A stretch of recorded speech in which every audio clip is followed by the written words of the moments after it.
सब लोग रेडी हो गए?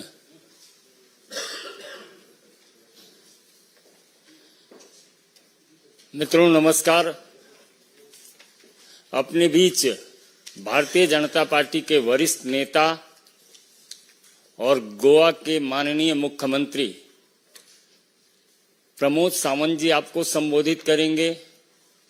आपको अपना संबोधन देंगे माननीय राष्ट्रीय प्रवक्ता सांसद डॉक्टर सुधांशु त्रिवेदी जी। तो मेरा विनम्र आग्रह है माननीय प्रमोद सावंत जी से कि आपको संबोधित करें।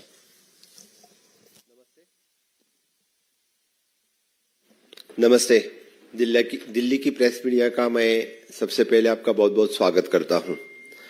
द फेस्टिवल ऑफ डेमोक्रेसी जो देश में चल रही है, उसी फेस्टिवल में सभी लोग पार्टिसिपेट हो रहे हैं।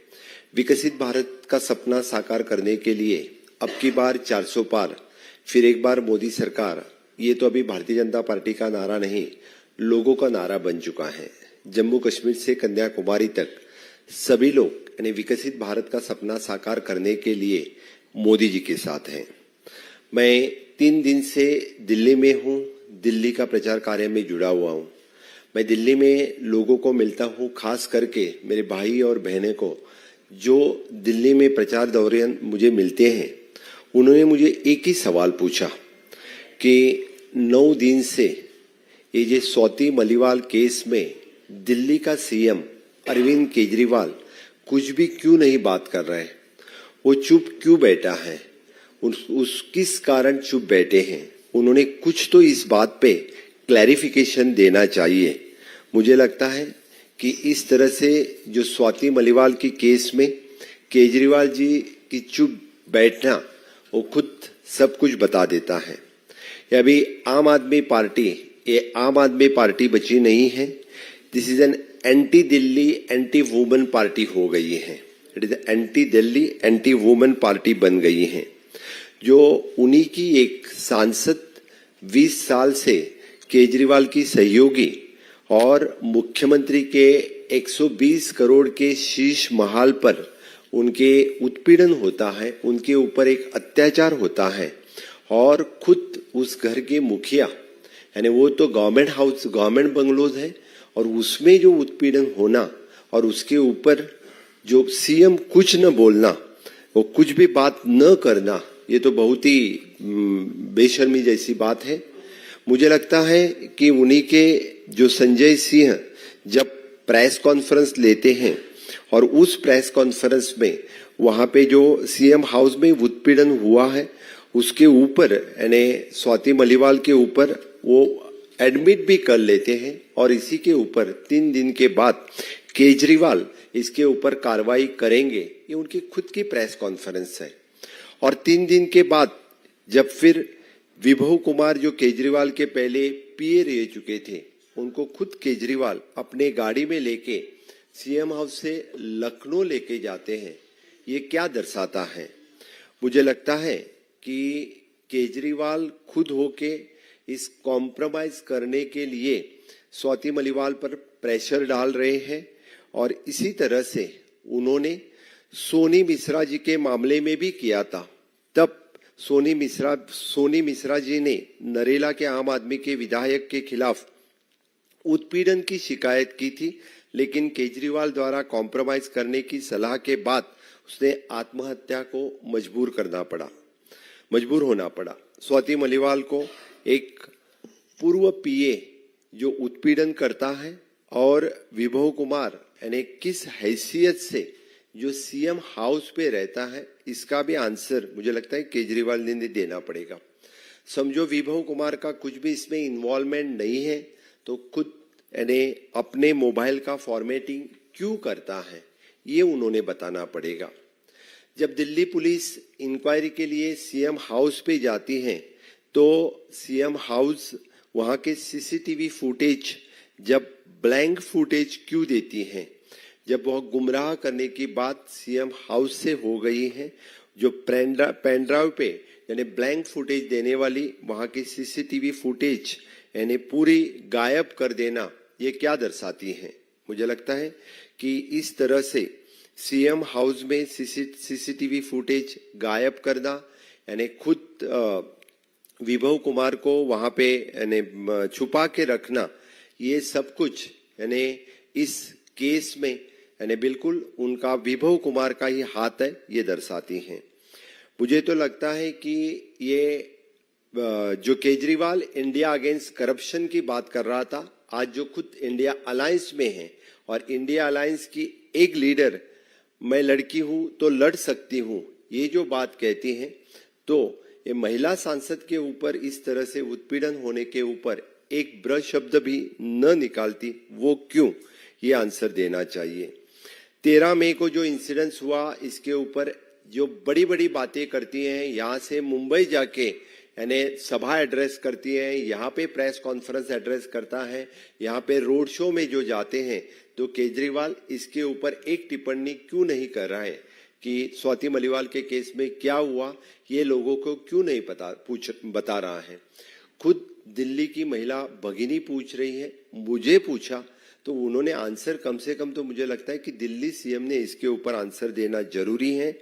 वो जो खुद चुप बैठे हैं, वो वही यानी विभव कुमार इस मामले में 100% इसकी इन्वॉल्वमेंट है। मैं बस इतना कहता हूं कि ये केस तो स्वाति मलिवाल ने फाइल की है।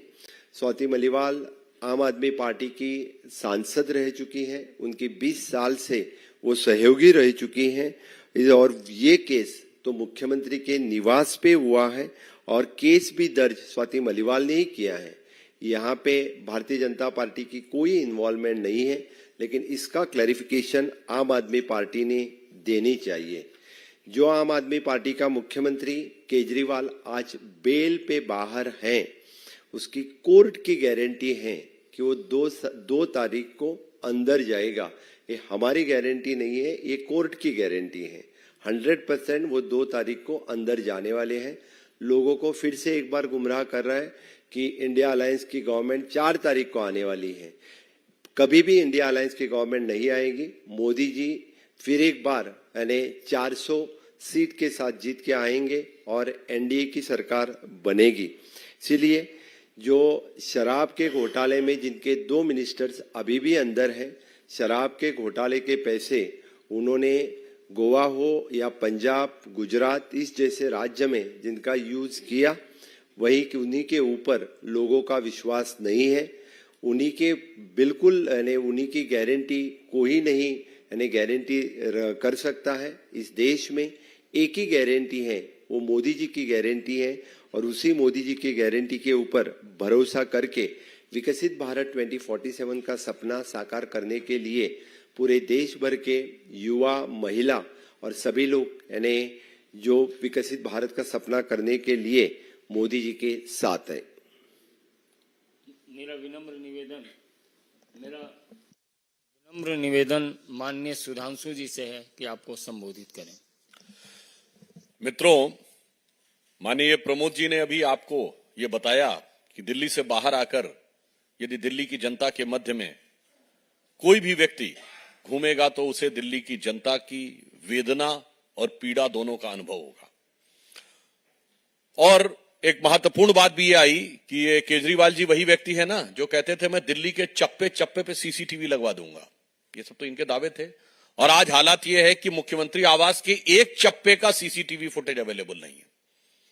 मतलब ये कथनी और करनी में किसी व्यक्ति के कितना बदलाव हो सकता है कि जो कहता था दिल्ली के चप्पे चप्पे पे सीसीटीवी लगवा दूंगा, वो मुख्यमंत्री आवास के एक चप्पे का CCTV footage, uninterrupted uncut CCTV footage देने की स्थिति में नहीं है। और जैसा कि अभी बताया कि स्वाति मालीवाल जी को जो उन्होंने दुर्व्यवहार किया, तमाचा मारा गया, लात घूसे मारे गए, जिसका उल्लेख किया, परंतु यहां मैं ये बताना चाहूंगा कि अभी न्यायालय ने, उच्च न्यायालय ने जो अपना ऑब्जर्वेशन दिया है मनीष सिसोदिया जी की बेल के संदर्भ में, वो केजरीवाल जी जो बाहर आकर, मैं कहूंगा न्यायालय के आदेश की खुलेआम अवमानना कर रहे थे, क्योंकि उनकी शर्तों में था कि वो अपनी केस के बारे में कोई टिप्पणी नहीं करेंगे। उन्होंने बाहर आके कहा था कि उनके ऊपर का केस फर्जी है। मुझे लगता है दिल्ली उच्च न्यायालय ने जो कुछ कहा है मनीष सिसोदिया के केस में वो केजरीवाल जी के इस दावे पर तमाचे से कम नहीं है। मैं बहुत स्पष्ट कहना चाहता हूं कि दिल्ली हाई कोर्ट ने मनीष सिसोदिया के बेल के संदर्भ में जो कहा है उसको मैं सिर्फ कोट कर रहा हूं, जो पब्लिक डोमेन में मीडिया में अवेलेबल है ऑब्जर्वेशन। उन्होंने कहा this is a grave misuse of power and breach of trust. ये सत्ता के गंभीर दुरुपयोग और विश्वास को क्षरण करने के समकक्ष है। आगे उन्होंने कहा है दूसरे ऑब्जर्वेशन में, the policy formulation and deviated from the expert committee report constituted by him, यानी नीति का निर्धारण उनके स्वयं के द्वारा गठित विशेषज्ञ समिति से को दरकिनार करके किया गया। अब केजरीवाल जी बताइए, ये तो प्रोसीजर्स के बारे में कोर्ट की टिप्पणी हो रही है। और आगे उन्होंने कहा कि कंप्रोमाइज तो किया गया, फिर उसमें लिखा था court said that the integrity of the decision making process was compromised, यानी निर्णय लेने की प्रक्रिया की प्रामाणिकता पूरी तरीके से संदिग्ध हो गई। तो केजरीवाल महोदय, आप स्वयं निर्णय लेने की प्रक्रिया के हिस्से थे। दिल्ली को दारू के दरिया में डुबोने के लिए आपने जो प्रक्रिया अडॉप्ट की थी वो कंप्रोमाइज हुई, वो साफ कहा। तो मुझे लगता है जब आप अपने केस के बारे में इस तरह की बात बोलते हैं, इसीलिए हमने कहा कि वो आपके चेहरे पर किसी तमाचे से कम नहीं है। इसके बाद और भी महत्वपूर्ण बात कही है, कोर्ट ने ऑब्जर्व किया है सिसोदिया जी के बारे में, he has failed to produce 2 phones used by him and claim that they were damaged. The court said that the possibility of tampering of evidence cannot be ruled out. यानी वो 2 ऐसे phone जो वो प्रयोग कर रहे थे प्रोड्यूस करने में सफल नहीं हुए, उन्होंने कहा कि वो डैमेज हो गए हैं और इसलिए साक्ष्यों के साथ छेड़छाड़ और उन्हें प्रभावित करने की संभावना पूरी तरीके से बनी हुई है, इसलिए बेल नहीं दी जा सकती है। ये मुझे लगता है केजरीवाल जी की स्वघोषित छवि जो भी वो बनाने का प्रयास कर रहे हैं उस पे इससे बड़ा डैमेज नहीं हो सकता। यदि कोर्ट बहुत स्पष्ट रूप से कहे और आपके साथी कहें कि वो 2 फोन खो गए और वो डैमेज हो गए, तो मुझे लगता है ये तीसरा उनके ऊपर बहुत बड़ा ऑब्जर्वेशन है। और सबसे महत्वपूर्ण बात, कोर्ट ने कहा है in respect of PMLA case, prevention of money laundering case, court said that the prosecution was able to make out a prima facie case of money laundering, अर्थात प्रथम दृष्टया मनी लॉन्ड्रिंग का केस बनता हुआ दिखता है। यह साक्ष्य प्रोसिक्यूशन ने जो प्रस्तुत किए हैं उससे प्रतीत होता है कि प्रथम दृष्टया the prima facie case of money laundering prosecution was able to make out. मुझे लगता है कि अब उच्च न्यायालय के इस ऑब्जर्वेशन के बाद किसी प्रकार का कोई किंतु परंतु संशय किसी के मन में नहीं रह जाता है, मगर एक संशय हम सबके मन में सदैव रह रहा है कि कानूनी दृष्टि से तो बिल्कुल साबित होता चला जा रहा है कि आम आदमी पार्टी ने, कि सरकार ने इस लिकर स्कैम में क्या किया था। यानी legally it is been consistently, categorically, irrefutably is gradually established, but morally we are perplexed. Manish Sisodia को लेकर कोई ना आंदोलन हो रहा है, न बयान दिया जा रहा है, न कोई कार्यक्रम हो रहा है। सारा आंदोलन कार्यक्रम विभव कुमार के लिए हो रहा है। तो लीगल क्वेश्चन का आंसर तो कोर्ट है, हम मॉरल और पॉलिटिकल क्वेश्चन का आंसर केजरीवाल जी से पूछना चाहते हैं कि आपके उप मुख्यमंत्री जो आपकी सरकार में नंबर 2 की हैसियत रखते थे, न उनके लिए चुनाव प्रचार में लाने के लिए मांग हुई है, न कोर्ट में किसी ने जाके अर्जी दायर की है कि केजरीवाल जी की तरह उन्हें भी प्रचार करना चाहिए, न कोई उनके लिए आप आंदोलन या बयान दे रहे हैं। सारे बयान आंदोलन केवल विभव कुमार के लिए जो टेक्निकली कुछ भी नहीं है, या यूं कहूं सब कुछ वही है। या यूं समझिए कि जिन बातों को टेम्परिंग ऑफ एविडेंस की संभावना कोर्ट कह रहा है, उस राज का असली राजदार कहीं वो तो नहीं है जिसके दिल के तार केजरीवाल जी से ज्यादा ही जुड़े हुए हों। इसलिए महिला सम्मान को ध्वस्त करने से लेकर सरकार की प्रशासनिक प्रक्रिया को ध्वस्त करने तक जो कार्य आम आदमी पार्टी की सरकार ने किया है वह दिल्ली की जनता के सामने अब शीशे की तरह स्पष्ट है। और इसे मैं कह सकता हूं, ये ज्यादा दुखद और कष्टकारक इसलिए है कि ये उस पार्टी के द्वारा किया गया है जिसने कितनी नाटक नौटंकी की थी। हम तो पारदर्शी रखेंगे, हम तो एक एक डोनेशन को रियल टाइम में शो करेंगे, वैसे वो शो करनी बंद कर दी। उसने कहा था दारू का ठेका तब खुलेगा जब उस जगह की 80% महिलाएं हाँ कर देंगी, कहीं पे कुछ दिया ही नहीं।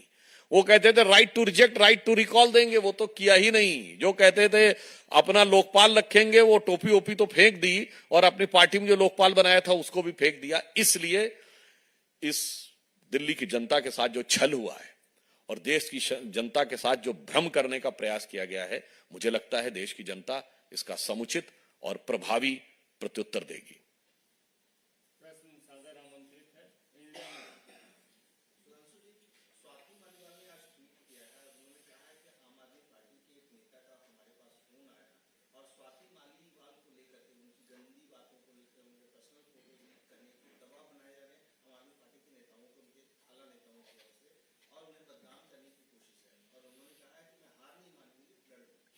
देखिए, यदि ये उनका बयान है, स्वाति मालीवाल जो आम आदमी पार्टी की सांसद है, मैं अंडरलाइन करके बोल रहा हूं, स्वाति मालीवाल जो उनकी सरकार में महिला आयोग की अध्यक्ष रही 2 बार, स्वाति मालीवाल जो उनके कबीर एनजीओ के जमाने से उनकी सहयोगी रही, यदि उनके साथ इस प्रकार का बर्ताव किया जा सकता है तो अधिकारियों ने जो आरोप लगाए थे उसमें कितना सत्य होगा ये स्वयं समझा जा सकता है। और जो लोग अपनी इतनी पुरानी साथी स्थापित महिला आयोग की अध्यक्षा और सांसद के लिए ये भाव रख सकते हैं तो वो जनता के प्रति कितना घटिया निम्न स्तरीय हथकंडे अपना सकते हैं अपने राजनीतिक स्वार्थ की पूर्ति के लिए, उसे समझा जा सकता है। मतलब ऑन द लाइटर नोट में कहूं, एक सज्जन ने बताया तो उसे कह सकते हैं कि संस्कृत में कह सकते हैं कि यदा यदा ही महिला सांसद अपॉइंटमेंट याचती तदरि केजरीवालस्य सिद्धांतद्वयम् लात घूसा नाम कमर मध्य चटकना मुख भंजनम। तो भाई आप अपनी सांसद के साथ ये कर सकते हैं केवल अपने राजनीतिक स्वार्थ की पूर्ति के लिए। मैं गंभीर बात कह रहा हूं, तो अपनी राजनीतिक स्वार्थ की पूर्ति के लिए आप दिल्ली और देश की जनता के साथ क्या कर सकते हैं, सोचा जा सकता है। कमलेश भारत एक्सप्रेस।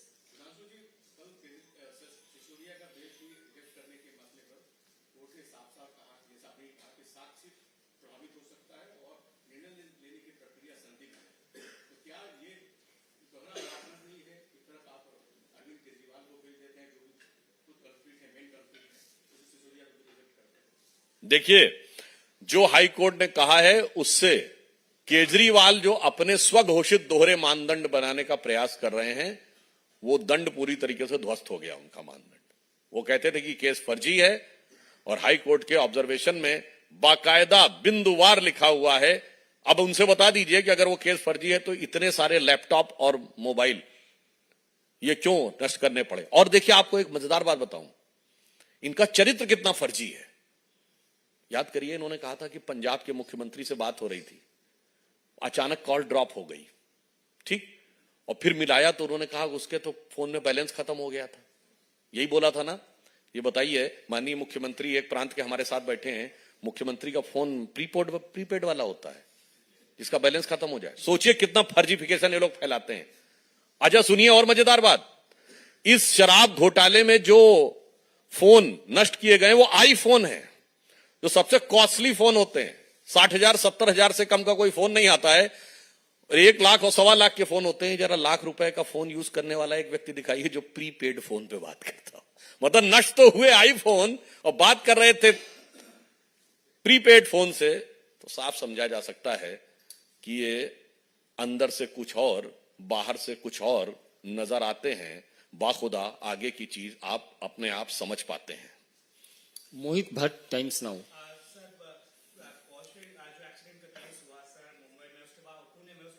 अभी थोड़ा केजरीवाल जी पे, अभी केजरीवाल जी पे और कोई प्रश्न है क्या?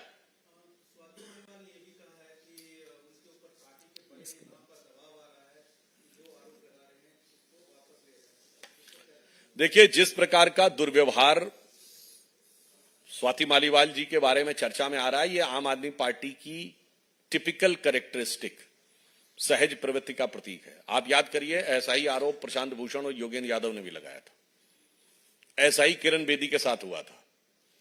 कुमार विश्वास बहुत सारी बातों में अंदरूनी बातें बोल चुके हैं कि क्या क्या चीजें किस किस प्रकार से उस जमाने में हुई थी। और फिर जितने भी लोग हैं हमारी पार्टी में आए हुए, शाजिया इल्मी, अश्विनी उपाध्याय, अन्य लोगों जिनके साथ हुआ था, तो मुझे लगता है ये यही एडमिरल रामदास के साथ हुआ था। तो मैं पुनः ये कह रहा हूं, ये आम आदमी पार्टी के अंदर की ओछी और क्षुद्र मानसिकता का एक स्पष्ट प्रकटीकरण जनता के सामने हो रहा है। Mohit Bhatt Times Now. Order court से आया, कोर्ट ने जो दिया वो जुडिशियल सिस्टम का पार्ट है, जो एक्सीडेंट केस हुआ उसमें। पर राहुल गांधी इस पे पीएम पे अटैक कर रहे हैं, कह रहे हैं कि दो जस्टिस सिस्टम है देश में, एक अमीरों के लिए, एक गरीबों के लिए। पीएम को बोल रहे हैं कि पीएम के अंडर ये जस्टिस सिस्टम है कि एक तरफ ट्रक ड्राइवर मारे तो उनको 10 साल की सजा, एक तरफ अगर अमीर की तरफ से एक्सीडेंट होगा सिर्फ एक ऐसे लिखने को कहा जाता है। कैसे देखते? देखिए, उस विषय के ऊपर पूरी संवेदनशीलता के साथ हमारे उप मुख्यमंत्री देवेंद्र फडणवीस जी ने सभी समुचित कानूनी जो प्रक्रियाएं हैं, जो कानूनी उपाय हैं, उनको करने के लिए आश्वस्त किया है।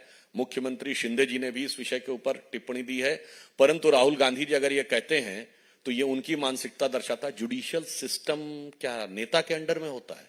हाँ राहुल गांधी जी, आपकी सरकार के समय में होता होगा। और हमें याद है कि आपकी दादी ने यह बोला था कि कमिटेड जुडिशरी होनी चाहिए। और आपकी दादी के समय में इमरजेंसी में कोर्ट में यह भी हुआ था कि वकील ने खड़े होकर कहा था, मिलॉर्ड, अगर पुलिस वाला किसी को गोली भी मार दे, यानी जब समय सारे ह्यूमन राइट्स सस्पेंड कर दिए गए थे, तो मिलॉर्ड आप देखते रहने के अलावा कुछ नहीं कर सकते। राहुल गांधी का अपना। और रही बात न्यायिक सिस्टम के महंगे होने की, तो भाई भारत के सबसे महंगे वकीलों को तो आपने भेजा हुआ संसद में, जो लाखों रुपए की फीस लेते हैं। जरा कहिए अपने साथियों से कि सिस्टम को सस्ता करने का प्रयास करें। पर उपदेश कुशल बहुतेरे, जे आचरण ही से नर न घनेरे। बहुत बहुत धन्यवाद।